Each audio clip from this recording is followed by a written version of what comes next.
উপজেলায় 10টি ইউনিয়ন, একটি পৌরসভা এবং সেখানেও 99টি ওয়ার্ড রয়েছে। সেখানে ভোটার সংখ্যা 3,65,000 প্লাস। তার মানে টোটাল দাঁড়ালো নারায়ণগঞ্জ 3 আসনে কয়েক হাজার কম ভোট 6 লাখের চেয়ে। তার অর্ধেক পুরুষ এবং অর্ধেক মহিলা।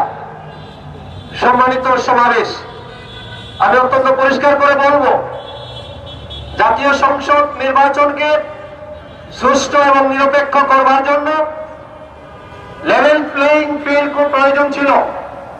কিন্তু আজকেও নরসিংদীতে সাংবাদিক সম্মেলন করতে হয়েছে।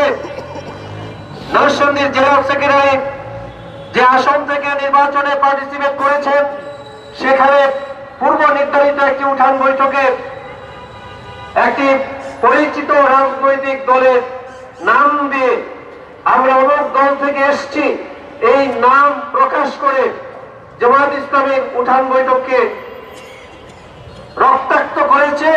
কম করে হলো 30 জন ভাই গুরুতর আহত হয়েছে।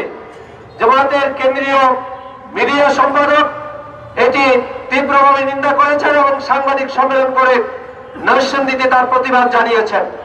সম্মানিত সমাবেশ, অত্যন্ত পরিষ্কার করে বলবো, নারায়ণগঞ্জ 3 আসনে আমরা লক্ষ্য করেছি ফেস্টুন, ব্যানার, পোস্টার, বিলবোর্ড এবং আমাদের বেশ কিছু জনশক্তির গায়ে ইতিমধ্যে ভিন্ন দলের রাজনৈতিক নেতৃবৃন্দ, নেতাকর্মীরা, জামায়াতের নেতাকর্মী এবং ভোটারদের গায়ে হাত তুলেছে, ফেস্টুন ছিঁড়েছে, এরপর ব্যানার ছিঁড়েছে, বিলবোর্ড ছিঁড়েছে।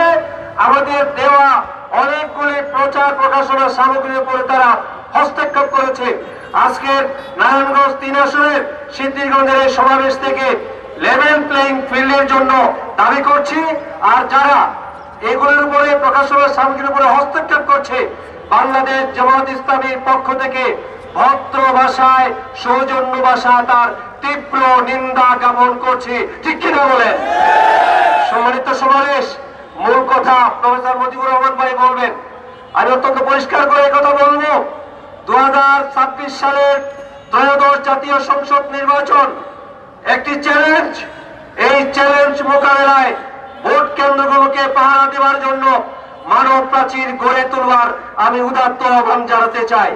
আমরা শুনতে পাচ্ছি তারা ভোট কেন্দ্র দখল করবার, তারা ভোটারদেরকে কালো টাকা দিয়ে কিনে নিবার এই দুটি গভীর ষড়যন্ত্র করছে। বাংলাদেশের তৌহিদি জনতা তাদের এই পরিকল্পনা বাস্তবায়ন হতে দেবে না, দেবে না এবং দেবে না। ঠিক কিনা বলেন?